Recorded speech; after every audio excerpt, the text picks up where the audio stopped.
আজ আপনাদের living together গল্পটি পাঠ করে শোনাব। গল্পটি লিখেছেন মুম্মা মিত্র। ট্রলিটা সিটের নিচে রাখলাম। এই ব্যাগটা কোথায় রাখবো? রাহুলের আপাত নির্লিপ্ত কঠিন মুখের দিকে তাকিয়ে চোখ ফিরিয়ে নেয় মণি। গলাটা একটু পরিষ্কার করে বলে, আমাকে দে। মণির প্ল্যাটফর্মের দিকে ঘোরানো মুখের দিকে না তাকিয়ে কামরার ভিতরের দিকে মুখ করে রাহুল বলে, বাড়িতে কিছু বলার আছে? নেতিবাচক মাথা নাড়াটুকু দেখে একরকম পাথরের মুখ করে আর একটাও কথা না বলে দরজার দিকে এগিয়ে যায় রাহুল। প্ল্যাটফর্মে নেমে পায়ে পায়ে এসে দাঁড়ায় মণির জানালার সামনে। দেখে মণি হাত ব্যাগ থেকে একটা ম্যাগাজিন বার করে মন দিয়ে পড়ছে। সেদিকে পিছন ফিরে উল্টো দিকের খালি প্ল্যাটফর্মের দিকে তাকিয়ে থাকে খানিকক্ষণ। কিছুক্ষণ পর পিছনের একটা শব্দ শুনে অনুভব করে ট্রেন চলতে শুরু করলো। একভাবে দাঁড়িয়ে থাকতে গিয়ে শেষ মুহূর্তে ট্রেন ধরতে যাওয়া দু একজনের ধাক্কা খেলেও সরে না। যখন বোঝে ট্রেন সগৌরবে গতি নিয়েছে, হঠাৎ চোখ দুটো জ্বালা করে ওঠে। নিজেকে সামলাবার আগেই বোঝে দুগাল বেয়ে উষ্ণ ধারা গড়িয়ে পড়ছে। বিড়বিড় করে রাহুল, তুমি খুব বাজে, ভীষণ বাজে। ট্রেন মৃদু নড়ে উঠতেই মনির চোখ অনেক আশা নিয়ে তাকিয়েছিল রাহুলের দিকে, কিন্তু চলতে শুরু করার পরও যখন ছেলেটা ওর দিকে ফিরল না, হাতের উল্টো করে ধরা ম্যাগাজিনটা মুছড়ে কোলের উপর ফেলে মাথা নিচু করে মণি। মলাটের উজ্জ্বল লেখাগুলো ভিজতে থাকে ফোঁটায় ফোঁটায়। কোভিড পরিস্থিতিতে পরিবারকে সেভাবে সময় দিতে পারেনি মণি। নার্সিং প্রফেশনে থাকার খেসারত দিতে সে আর আরও 3 জন বান্ধবী হাসপাতালের কাছে একটা ফ্ল্যাট ভাড়া নিয়েছিল।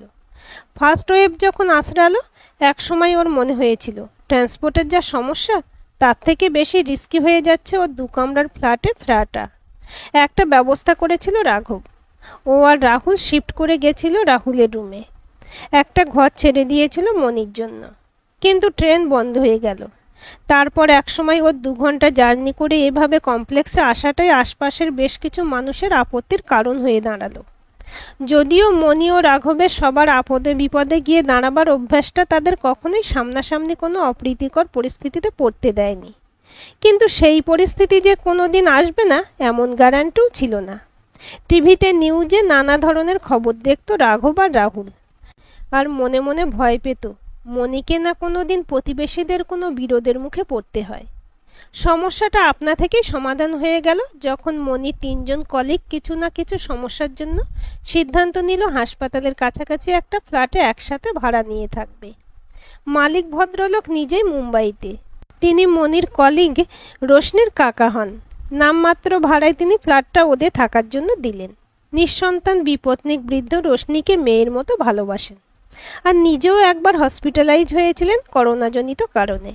সেখানে করোনা যোদ্ধাদের দেখে এতটাই অনুপ্রাণিত যে রোশনির এক অনুরোধে এই প্রপার্টিটা নামমাত্র ভাড়ায় নার্সদের থাকতে দিয়েছেন। ভগবান বোধহয় কাউকে সব দিক দিয়ে মারেন না।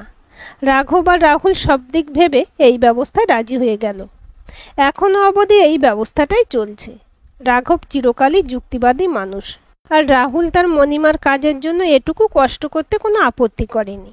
তারপর থেকে মণি সুযোগ সুবিধা মতো নিজেদের ফ্ল্যাটে এসেছে।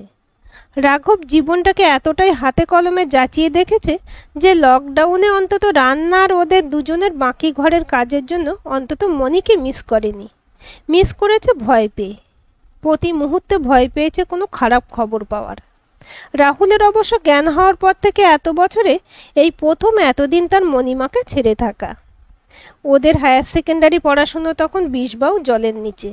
বন্ধুদের সাথে আড্ডা, ভিডিও গেম বা অন্য কিছুতে আসক্ত না হওয়া অন্তর্মুখী ছেলেটা বন্ধ ঘরে ছটফট করত। এটা রাঘব মণি দুজনেই বুঝত, কিন্তু কি আর করা যাবে। তোমাদের পায়ে পড়ি, তোমরা আজ যাই করো, আমার আলমারি গুছিও না। ভালো ভালো এক্সপেরিমেন্ট করে বেশ তো আছো। আজ মোগলাই, কাল ইটালিয়ান বানাচ্ছিলে। তোমরা আলমারি গোছালে আমি একটা জিনিস খুঁজে পাবো না। ফোনে মনির প্রায় কাঁদো কাঁদো অনুনয় শুনে রাঘব আর রাহুল তখন হেসে বাঁচে না। চুপচাপ বসে বোর হবার থেকে দুজন তখন মাথায় ঢুকেছে ঘর গোছানোর পোকা। এর বছর 2 আগে একবার রাঘব আর রাহুল 3 জনের আলমারি গোছানোর আতঙ্কজনক স্মৃতি মনির তখনও তাজা। তার অনেকগুলো সালোয়ার স্যুটের সব কটা পাট আর অনেক ম্যাচিং শাড়ির পেটিকোট ব্লাউজ আজও সে খুঁজে পায়নি। তাই ওদের কথা শুনে ও লাফিয়ে ওঠে। ভিডিও কলে পই পই করে রাঘব আর রাহুলকে মানা করেছিল, তার সাথে দুজনকে আশ্বস্ত করেছিল যে ওদের গোটা মেডিকেল টিমটা সব রকমের প্রিভেন্টিভ মেজার নিয়েই কাজ করছে। যেতে না পারলেও অকারণে ওরা যেন ভয় না পায়। সেরকম কোনো বড় অঘটন ওদের টিমে এখনও ঘটেনি। আর এখন তো সিচুয়েশন কম বিপজ্জনক আগের থেকে। বিধাতা পুরুষ মনির এই আত্মবিশ্বাসে বোধহয় মুচকি হেসেছিলেন। রাঘবের ওয়ার্ক ফ্রম হোমের কাজের লোড মোটামুটি, তার সাথে মনির অনুপস্থিতিতে যুক্ত হয়েছে ঘরের কাজ। তবে ছোট কোনো বাচ্চা না থাকায় ঘর খুব বেশি এলোমেলো হয়ও না, তাই ও আর রাহুল হাতে হাতে সব করেই নেয়। ছোট বাচ্চা কথাটা মনে আসতেই নিজের অজান্তেই একটা দীর্ঘশ্বাস বেরোয় রাঘবের। এর আগেও রাহুলের মন মরা হয়ে ঘরে বসে থাকা মুখটার দিকে তাকিয়ে কখনো কখনো ওর মনে হয়েছে হয়তো ওর একটা ভাই বা বোন থাকলে ছেলেটা একটা সঙ্গী পেত। বন্ধুত্ব করা, বন্ধুদের সাথে হইচই করা ওর ধাতে নেই। অনেকটা রাঘবের মতোই স্বভাবত অন্তর্মুখী ছেলেটার মনের খুব কাছে একমাত্র ওর মণিমা। রাঘবের সাথে ক্লোজ হলেও রাহুল আর মনির সম্পর্কের বন্ডিংটা অন্য লেভেলের। তাই পরিবারে আর একজন সদস্যকে আনার ইচ্ছেটা কার থেকে কার মধ্যে চালিয়েছিল সেটা বোঝা মুশকিল। কিন্তু না, রাহুল না বুঝলেও মনি তো জানতো সমস্যাটা কোথায়। আর এখন তো অনেকটাই দেরি হয়ে গেছে। তার আর মনির বয়স তো প্রায় একই, 10 দিনের ছোট বড়। আর সেই জন্যই তো বাপি, ছেলের ডাকে চিন্তার জাল ছিন্ন হলো রাঘবের। রাহুল একটা হলদেটে ঝুলমাখা কাগজ নিয়ে দাঁড়িয়ে দরজায়, মুখ অস্বাভাবিক সাদা। রাঘব এক লাফে এগিয়ে গিয়ে দাঁড়ায় ছেলের সামনে। বিছে টিছে কামড়ালো নাকি জঞ্জাল ঘাঁটতে গিয়ে? এইসব 7 মাস ভাবতে ভাবতে রাহুলের হাতে ধরা কাগজটার দিকে তাকিয়ে রাঘবের মনে হলো তীব্র অথচ বেশ সহনযোগ্য একটা বিছে যেন ওকেই কামড়িয়েছে। একটা ম্যারেজ সার্টিফিকেট, এটা হবারই ছিল, কিন্তু মনির অনুপস্থিতিতে এই পরিস্থিতি ওকে সামলাতে হবে ভাবেনি। ও তো সব ছবি অ্যালবাম সরিয়ে দিয়েছিল। এটা কি করে? রাঘব ছেলের দিকে এগোনো হাতটা একটু ইতস্তত করে পিছিয়ে নেয়। প্রায় আধ ঘন্টা কেটে গেছে। টিভিটা চলছে সামনে, রাহুল দরজার কাছে মাটিতে আর রাঘব সোফায় বসে। রাহুলের দৃষ্টি রাঘবের দিকে, কিন্তু রাঘব 2 হাতে মাথা ধরে বসে। রাহুল মুখ খোলে, ডেটের হিসাবে এই মনিকা সান্যাল আর রাঘব সান্যালের বিয়ের ডেট মণিমার সাথে আর তোমার বিয়ের প্রায় 3 বছর পরের date. Will you explain this please? রাঘব পাথরের মতো বসে আছে। রাহুল বলে চলে, তুমি আমাকে আর আমার মাকে লুকিয়ে আমরা থাকতে আর একটা বিয়ে করেছিলে ইল্লিগালি? হাউ কুড ইউ বাপি? ঘটনাটা এত সোজা না রে বাবাই, খুব আস্তে বলে রাঘব। আমি এত বোঝাতে পারবো না রে বাবাই, তোর মণিমা এলে তোকে বুঝিয়ে বলতে পারবে। মানে মণিমা সব জানে? এটা জেনে তোমাকে টলারেট করে গেছে এতগুলো বছর? কেন? আমার জন্য? রাহুলের মুখে মনে হয় শরীরের সব রক্ত এসে জমা হচ্ছে। ছেলের মুখের দিকে তাকিয়ে রাঘব ডুবন্ত মানুষের মতো শেষ চেষ্টা করে আবার। বাবাই, তোর মণিমাকে আসতে দে প্লিজ, আমি তোকে সবটা গুছিয়ে বলতে পারবো না রে। You just shut up, cheat, মিথ্যুক লোক একটা। তুমি আমার মাকে ঠকিয়েছ। রাহুলের হুঙ্কারে রাঘবের গলা চাপা পড়ে যায়। কয়েক সেকেন্ড পরেই দরাম করে একটা আওয়াজে বোঝে ছেলে নিজের ঘরে গিয়ে দরজা বন্ধ করলো। অনেক অনুনয় বিনয় সত্ত্বেও ভিতর থেকে আওয়াজ পাবার আশা ত্যাগ করে যখন দরজা ভাঙতে হবে কিনা ভাবছে, তখন ভিতর থেকে কান্না জড়ানো বিকৃত একটা ভাঙা গলা ভেসে এলো। একটু একা থাকতে দাও আমাকে প্লিজ। এই রকম পরিস্থিতিতে রাঘব কখনো পড়েনি। অনেকগুলো দুশ্চিন্তা, লজ্জা, অতীতের গ্লানি এসে তাকে ঘিরে ফেলতে থাকে। বড় আঘাত পেয়েছে ছেলেটা। মণি, একমাত্র মণি এই পরিস্থিতিতে হয়তো ওকে সামলাতে পারত। কিন্তু এটা তো ওর শিফটের টাইম। মোবাইল ওরা কাছে রাখে না, লকারে থাকে। তাই ওকে একটা মেসেজ করলো, আর তারপর ইতস্তত করে একটা অনেককাল ডায়াল না করা নম্বর সে ডায়াল করে। বাড়িতে যে কি হচ্ছে ভেবে মনি চিন্তায় পড়ে গেছে। আলমারি কেন, ওর ব্যক্তিগত কোনো জিনিসে কেউ হাত দিলেই মনির অস্বস্তি হয়। ওর জামা কাপড়, কাগজপত্র সব অত্যন্ত গোছানো থাকে। সেই সবে কেউ হাত দিলেই ও টের পায়।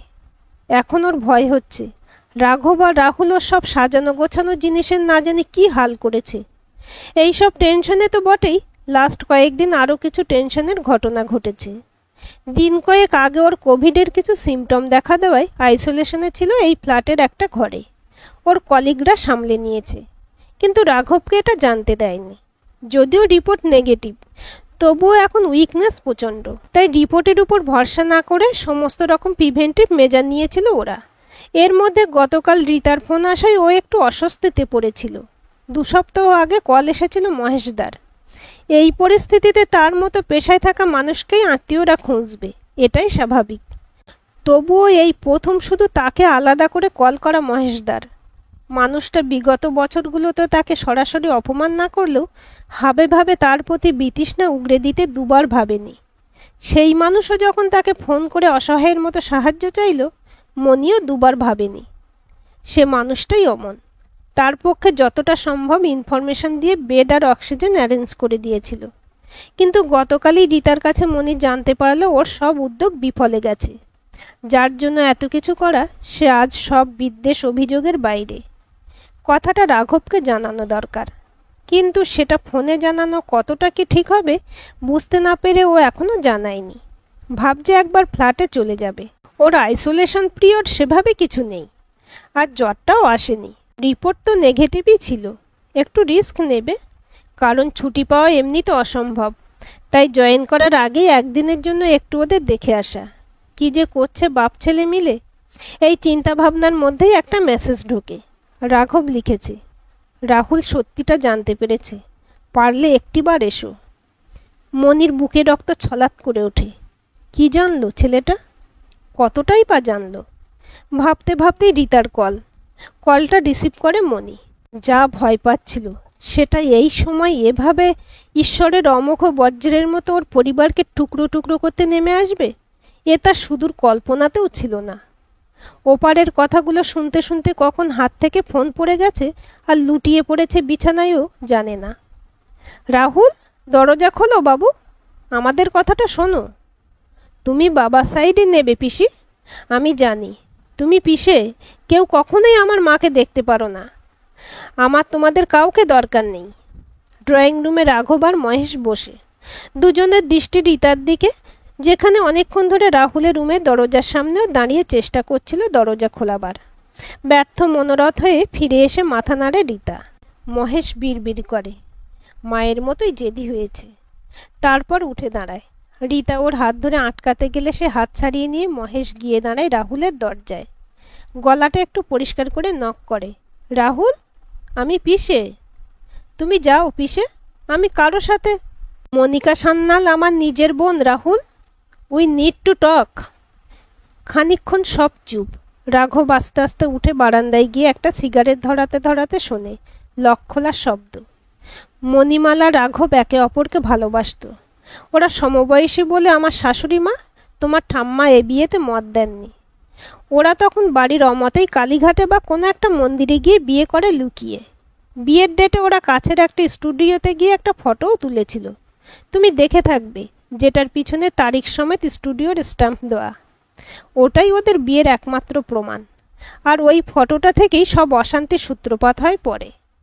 এরপর তোমার পিসির সাথে আমার বিয়ে হয়। আমার মা বাবা আমার বোন মনিকার সাথে রাঘবের বিয়ের কথা তুললে শাশুড়ি মা প্রথমে কিন্তু কিন্তু করলো। রাঘব আর মণিমালার বিয়ের ছবিটা কোনোভাবে ওনার হাতে পড়াতে উনি রাজি হয়ে যান, কারণ উনি রাঘবকে বাঁধতে চেয়েছিলেন মণিমালার মতো রাঘবের সমবয়সী শিক্ষিতা নিম্ন মধ্যবিত্ত পরিবারের মেয়ের সঙ্গে নয়, অল্প বয়সী সুন্দরী নরম সরম ঘরোয়া কোনো সচ্ছল পরিবারের মেয়ের সাথে। এটুকু বলে দীর্ঘশ্বাস ফেলে মহেশ। তারপর আবার শুরু করে, আমার বোন মনিকা মানসিক রোগগ্রস্ত ছিল, সময়ে সময়ে ভায়োলেন্ট হয়ে যেত, অবান্ত সন্দেহবাতিক ছিল। বিয়ের পর আমার আর তোমার পিসির জীবন দুর্বিষহ করে তুলেছিল। তোমার পিসি সব জানা সত্ত্বেও আমার আর আমার বাবার চাপে ভয়ে মনিকার এই সমস্যার কথা জানাতে পারেনি তার বাপের বাড়িতে। এত কথা বলার পর টেবিলের জলের বোতলের দিকে হাত বাড়িয়ে মহেশ অনুভব করে রিতা এসে দাঁড়িয়েছে তার পিছনে। রিতা তাকে পেরিয়ে বেডের এক কোণে বসে থাকা রাহুলের পাশে গিয়ে বসে ও শক্ত আঙুলগুলো জড়িয়ে নিয়ে নিজের আঙুলে। মহেশ আবার শুরু করে, মনিকা রাঘবের বিয়ের কথাটা আমার শাশুড়িমাই ঘটা করে মণিমালাও তার পরিবারের কানে তুলে দেয়। মণিমালার মতো আত্মমর্যাদা সম্পন্ন মেয়ে এতটাই আহত হয়েছিল শুনে যে রাঘবের সাথে সমস্ত সম্পর্ক ছিন্ন করে প্রথমে ওর মামার বাড়িতে, তারপর নার্সিং ট্রেনিং নিতে হোস্টেলে চলে যায়। রাঘবকে তারপর দস্তুর মতো চাপ দিয়ে মনিকার সাথে আমরা বিয়েতে বাধ্য করি। এর জন্য আজ আমি নিজেকে ক্ষমা করতে পারবো না। মহেশ আবার থামে, তারপর আবারও শুরু করে। মনিকা আমার থেকে অনেকটাই ছোট। ওর জন্মের সময় আমার মা মারা যান। ও সবার আদরের ছিল। ওর অসম্ভব জেদ, রাগের মাথায় জিনিসপত্র ভাঙচুর করা, এইসব আমরা ছেলে মানুষ হিসেবেই দেখতাম। বুঝতেও পারিনি সেটা একটা কঠিন মানসিক রোগের বহিঃপ্রকাশ মাত্র। ভেবেছিলাম বিয়ে করলে, সংসারের দায় দায়িত্ব ঘাড়ে চাপলে, সর্বোপরি মা হলে এইসব ঠিক হয়ে যাবে। কিন্তু তা হলো না। মনিকা রাঘব আর ওর মায়ের জীবন দুর্বিষহ করে তুলল। অফিসের মহিলা কলিগদের নিয়ে সন্দেহ, মতের অমিল হলেই নিজেকে নিজে আঘাত করে পাড়ার ক্লাবে, লোকাল থানায় চলে যাওয়া নিত্যদিনের ঘটনা হয়ে দাঁড়ালো। আমাদের মা নেই। মনিকা আমাকে আর বাবাকে বোঝাতো বিয়ের পর ও কতটা অসুখী। প্রথম আমি আর আমার বাবা ভুল বুঝে এই নিয়ে রাঘবকে অনেক কটু কথাও বলেছি। আজ বুঝি দোষটা কার ছিল। রীতা অনুভব করে শক্ত আঙুলগুলো একটু যেন নরম। এবার সে বলতে শুরু করে, মা হওয়া মেয়েদের অনেক কিছু বদলে দেয় রে বাবাই। আমরা ভেবেছিলাম মনিকা হয়তো নিজের সন্তানের মঙ্গলের কথা ভেবে একসময় নিজেকে বদলাবে, কিন্তু ও মা হবার সময়ই ওর মধ্যে অসংলগ্নতা আরও বাড়ে। সেটা লক্ষ্য করে ডাক্তার তোর বাবাকে আর পিসেকে বলেন সাইকিয়াট্রিস্ট কনসাল্ট করতে। আর তখন আমরা জানতে পারি মনিকার যাবতীয় দুর্ব্যবহারের কারণ অতি আদরে বিগড়ে যাওয়া মেয়ের নয়, স্কিজোফ্রেনিক হবার লক্ষণ। কিন্তু ততদিনে আমার নীরবতা দাদার জীবন শেষ করে দিয়েছে। দাদা সব জানতে পেরেও কোনোদিন আমাকে দোষারোপ করেনি, আর সেই জন্য মরমে মরে থাকি আমি। আঙুলগুলো এখন অনেকটাই আলগা, রীতা বলে চলে। মা হবার পর মনিকা মানসিক অবস্থার আরও অবনতি হলো, আর সেটা সম্ভবত আরও হলো মনির ট্রেনিং শেষে পাড়ায় ফিরে আসায়। কানাঘুষোয় রাঘব আর মনির প্রেমের কথা জানতে পেরে মনিকা উন্মাদ হয়ে গিয়েছিল। একদিন তো শিউরে উঠে রীতা চুপ করে। সেই বাচ্চা ছেলেটা কোথায় পিসি? রাহুলের গলা ধরা। You are that kid. তুমি বাবাই?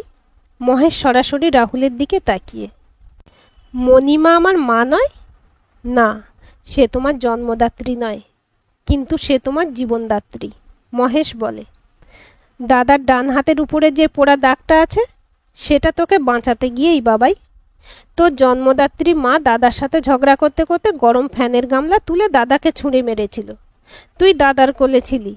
তোকে আড়াল করতে গিয়ে দাদার একটা দিক পুড়ে যায় অনেকটা। তোরও সিভিয়ার বার্ন হয়েছিল। তোর সব ঘা মিলিয়ে গেলেও দাদার ওই খানিকটা দাগ থেকে গেছে। এই ঘটনার পর আমরা মনিকাকে নিয়ে চলে যাই। মনি এসে তোকে না সামলালে তুই হয়তো। দিন রাত জেগে তোকে প্রায় তুলোয় মুড়ে রেখেও জমের মুখ থেকে বাঁচিয়েছিল। মনিকা সান্যাল আর ফিরে আসেননি? না, আমরা এই ঘটনাটা জানার পর আর রাঘবকে জোর করিনি। উল্টে ওই বারবার চেয়েছে ওর চিকিৎসার খরচ বহন করতে। আমার বাবা তখনও বেঁচে। বাবা চাননি তার অসুস্থ মেয়ের চিকিৎসার ভার রাঘবের উপর চাপিয়ে দিতে। তাই আমরা রাঘবের সাথে সব সম্পর্ক ছিন্ন করে দিই। রীতা মাঝে অনেক বছর তোদের বাড়ি আসেনি। সেই সময়টা মনি আগলে রেখেছিল তোকে আর তোর বাবাকে। তোর ঠাকুরমা এই ঘটনার পর বেশি দিন বাঁচেননি। তবে উনি মৃত্যুশয্যায় মনি আর রাঘবের কাছে বারবার ক্ষমা চাইতেন। ওনার অনুরোধেই মনি এই বাড়িতে থেকে যায়। বাবা ডিভোর্স দিতে পারত ওনাকে। হাতটা পিসির হাত থেকে ছাড়িয়ে নিয়ে ঘাড় গোঁজ করে বলে রাহুল। পারত, কেস ফাইলও করেছিল। আমরা অ্যাপিয়ার করিনি। আমরা কোর্ট কাছারি করতে চাইনি। ভেবেছিলাম কাগজে কলমে বিয়েটা থাকলে থাক, আর রাঘব একতরফা ডিভোর্স পেলে পাক। আমাদের কি? অত লোকের মাঝে কাঠগড়ায় তুললে মনিকা কি করতে পারে, কি বলতে পারে, কতটা লোক হাসাতে পারে, এই ভেবে ওকে নিয়ে কোটমুখো হবার সাহস দেখায়নি। পরে বুঝলাম কাজটা ঠিক করিনি। এবার রীতা মুখ খোলে। দাদা মনিকার মানসিক অবস্থা পরিষ্কার জানিয়েছিল কোর্টকে। ওর পরিবারের সবাইকে মানসিক অত্যাচারের কথা, তোদের ছেড়ে চলে যাবার কথা, সবই। বছর পাঁচেক তারিখ পড়ে পড়ে শেষে কোর্ট থেকে মামলাটা এই বলে ডিসমিস করে দিয়েছিল যে মনিকা মামলা লড়ার জন্য মানসিকভাবে উপযুক্ত নয়। ওর তরফে ওর কোনো অভিভাবককে আসতে হবে। অথচ সেই অভিভাবক কে হবে সেটা কোর্ট জানল না। শ্বশুরমশাই এর মধ্যে মারা গিয়েছিলেন। আর তোর পিসে তো চাইনি। একটা দীর্ঘশ্বাস ফেলে রীতা চুপ করে। মনিকা সান্যাল এখন কোথায়? উনি কি একবারও আমার কথা মনে করেননি? আমি কি ওনাকে মিট করতে পারি একবার? না, পারো না। মহেশ রীতাকে বলে, রাঘবকে একটু ডাকো তো। রাঘব রীতার সাথে ঘরে ঢুকলে একটু গলা কাঁকড়িয়ে মহেশ বলেন, তোমাদের দুজনকেই জানাচ্ছি। মনি অলরেডি জানে কথাটা। মনিকা নেই। লাস্ট কয়েক বছর এতটাই ডিটোরিয়েট করেছিল যে আমাদের সাথে ওকে রাখা সম্ভব হচ্ছিল না। ওকে বরানগরের একটি বাড়িতে রেখেছিলাম। ট্রিটমেন্ট চলছিল, অ্যাটেন্ডেন্ট থাকতো। তবে ও কোভিড প্রোটোকল কিছু মানত না। দুমদাম বাড়ি থেকে বেরোতো প্রোটেকশন ছাড়াই। আটকাতে গেলে অ্যাটেন্ডেন্টদের মারধর করতো, তবে ফিরে আসতো প্রতিবার। ওর একজন অ্যাটেন্ডেন্ট আমাদের যখন খবর দেয় যে ওর টেস্ট রিপোর্ট পজিটিভ, তখন ওর অল্প বিস্তর ব্রিদিং ট্রাবল শুরু হয়ে গেছে। অক্সিজেন জোগাড় করা থেকে শুরু করে ওকে অ্যাডমিট করা অবধি পদে পদে ধাক্কা খেলেই বেহায়ার মতো মনিকে কন্ট্যাক্ট করেছি। যে মেয়েটার জন্য আমার বোনের সংসার ভেঙে গেল বলে মনে করেছি, সেই মেয়েটা ফোনে যোগাযোগ রেখে গেছে। যতটা পেরেছে সাপোর্ট দিয়ে গেছে। কিন্তু রাঘব, তুমি হয়তো জানো না, ইদানিং মনিকার শারীরিক অবস্থা এমনিতেও খুব একটা ভালো ছিল না। লড়াইটা লড়তে পারল না। গত পরশু। মহেশ চুপ করে। রাঘব স্টাডি টেবিলের পাশের চেয়ারটায় বসে পড়ে। একবার জানাতে পারতিস রীতা? উত্তরটা মহেশ দেয়, আমি বারণ করেছিলাম। মনি এখানে নেই। এই পরিস্থিতিতে আমি চাইনি তুমি খবরটা পাও। মনিকা তোমাদের জীবনে কতটুকু আর এক্সিস্ট করতো বলো? রাহুল বড় হয়েছে। মনির প্রেজেন্সে তুমি বা তোমরা জানলে কোনো অকওয়ার্ড সিচুয়েশন হলে ওই সামলে নিত। কিন্তু তার আগেই যে এমন কিছু হয়ে যাবে সেটা ভাবিনি। মহেশ রীতা চলে গেছে। তারপর থেকে ঘরে পিন ড্রপ সাইলেন্স। রাহুলের মুখের দিকে তাকায় রাঘব। বয়সন্ধির এই ছেলেটা তার দুহাতে আগলে নেওয়া সেই ছোট্ট বাবাই নয়। মনির সারা রাত জেগে নাওয়া খাওয়া ভুলে বড় করা সেই ছেলেটা নয়। ওর ওই পরিচিত মুখটায় আরও অনেক অচেনা অজানা ভাঙাচোরা আবেগের কোলাজ। রাহুল বড় হয়েছে, আর এই রাহুলকে সে চেনে না। মনিদি, একা যাস না, मैं भी चलूंगी। इससे 20 सड़क पे शॉर्ट चढ़का गया तो मुश्किल हो जाएगी। নাছর রোশনি মনিকে একা ছাড়েনি। মনির অতীতও অনেকটাই জানে। বর্তমানে মনির যা শারীরিক অবস্থা, তাতে এতটা মানসিক চাপ নিতে না পেরে রাস্তায় কিছু একটা হয়ে যাবার ভয়টা ছিল। মনিও না বলার মতো জোর পায়নি।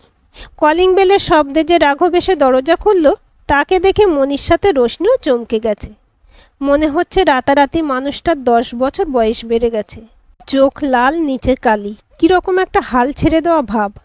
মনিকে দেখে প্রথমে চোখ দুটো একটু উজ্জ্বল হয়ে উঠেই নিভে গেল যেন। মাথা নেড়ে ভিতরে আসার অনুরোধ করে সরে দাঁড়ালো।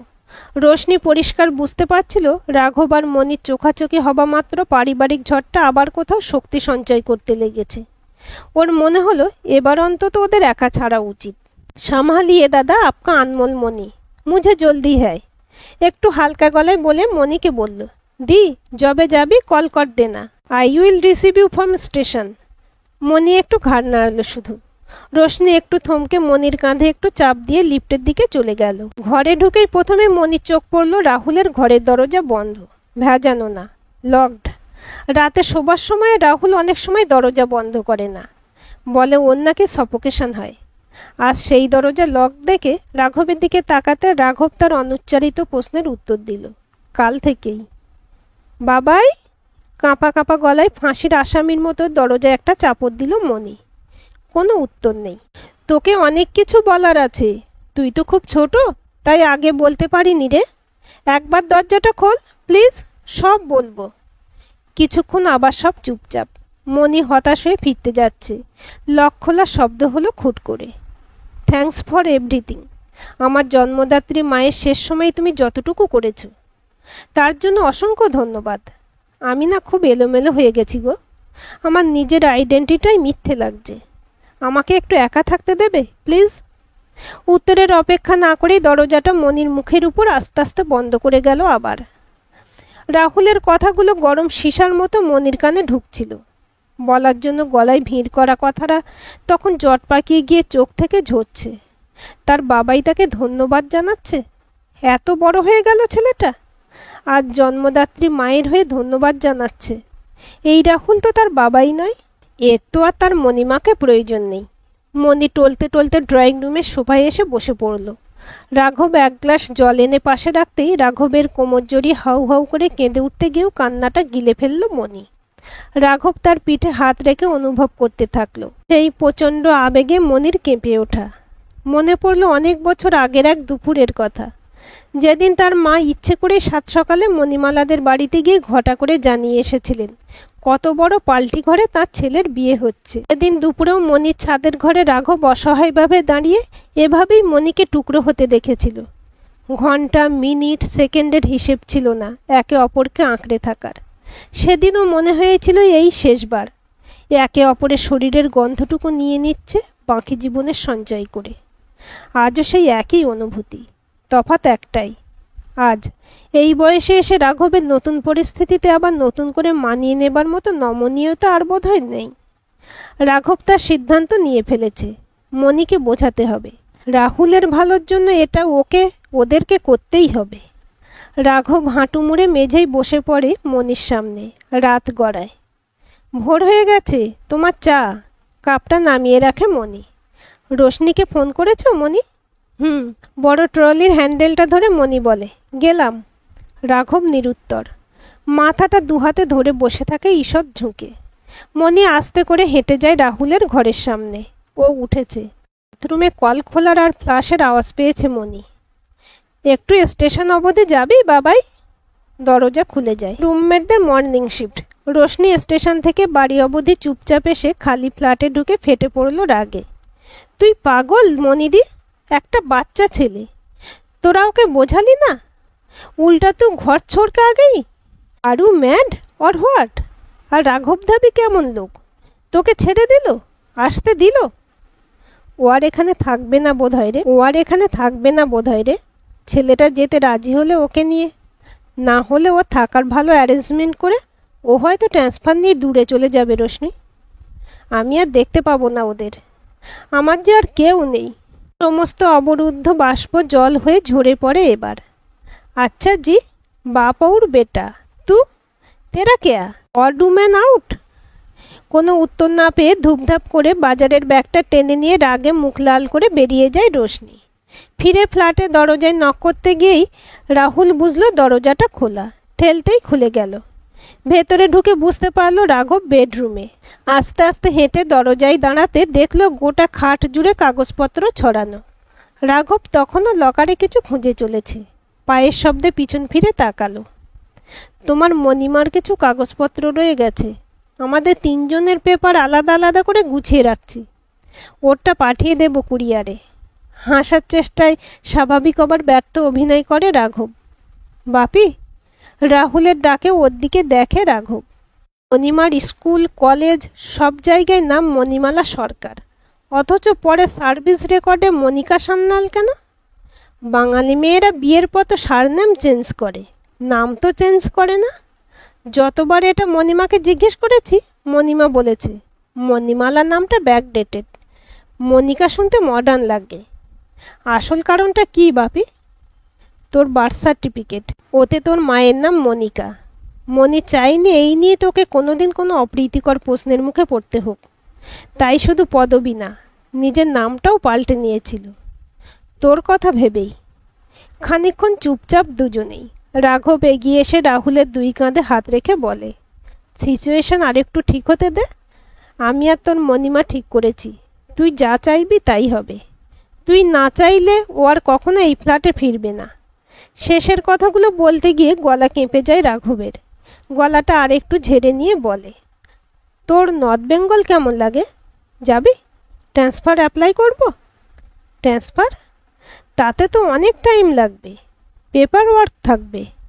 হ্যাঁ সে থাকবে, যাবি? তোমার কাছে রোশনি আন্টির ফ্ল্যাটের অ্যাড্রেস আছে, চেনো? কেন বাবাই? চলো মার্কশিট সার্টিফিকেটগুলো দিয়ে আসি, অরিজিনাল হারিয়ে গেলে বিপদ হবে। রাঘব আশাহতভাবে তাকায় ছেলের দিকে। শরীরে দুর্বলতা সামলে গেলেও মন থেকে আজ যেন উঠে দাঁড়াবার জোর নেই তার। ঘন্টা দেড়েক পরেই বাকিরা এসে পড়বে। চেষ্টা করছে তার আগে সামলানোর, পারছে না। টিং টং, অপকৌ না থমকা। রোশনি উঠে যায়। কিছুক্ষণ পরে রোশনি ঘরে ঢোকে, পিছু পিছু রাহুল আর তার পিছনে রাঘব। মনি চোখ মুছে অবাক হয়ে দেখছে। দেখে রাঘব আমতা আমতা করে কিছু বলতে গেলে রাহুল ওকে থামিয়ে দেয়। এগিয়ে আসে মনির দিকে, বলে, কিছু পেপার ওয়ার্ক আছে বাপির অফিসে। মনি কিছুটা হতভম্ব হয়ে রাঘবের দিকে তাকায়। রাঘবের অফিসিয়াল কোনো পেপারে তার কোনো উল্লেখ নেই, সে জানে। যেমন তার সার্ভিস রেকর্ডেও রাঘবের উল্লেখ নেই, থাকা সম্ভব না। আজকাল রেজিস্ট্রি ম্যারেজের সার্টিফিকেট ছাড়া নাকি স্পাউজের নাম আপডেট হয় না, জানো তো? রাঘব মনি মুখ তাকাতাকি করছে। ছেলে কি বলছে, মাথায় কিছু ঢুকছে না ওদের। রোশনি খালি কিছু একটা আন্দাজ করে মিটমিট করে হাসছে। রাহুল দুহাত উল্টিয়ে কাঁধ ঝাঁকিয়ে বলে, রোশনি আন্টি, বোঝাও প্লিজ। রোশনি এবার মনির পাশে বসে ওর গলা জড়িয়ে ধরে বলে, মনিদি, তোর লিভ টুগেদার খতম। এবার তোরা রাঘবদার রেজিস্ট্রি ম্যারেজের নোটিশটা দিতে যাবি কবে বল? আমি কিন্তু 1 নম্বর উইটনেস হব তোদের বিয়েতে। রাঘব এখনও ঘোরের মধ্যে। রাহুল ওকে নিয়ে এসে মনির অন্য পাশে বসিয়ে বলে, আমার বাপি আর মণিমা, আমি দুজনের সাথেই থাকতে চাই। আর কেউ নেই আমার, কাউকে চিনি না, জানতে চাই না, কখনো না। আজকের গল্পটি আপনাদের কেমন লাগলো কমেন্ট করে জানাবেন। ভালো লাগলে লাইক, শেয়ার, সাবস্ক্রাইব করবেন এবং নতুন ভিডিও আপডেট পেতে বেল আইকনটি ক্লিক করে রাখুন।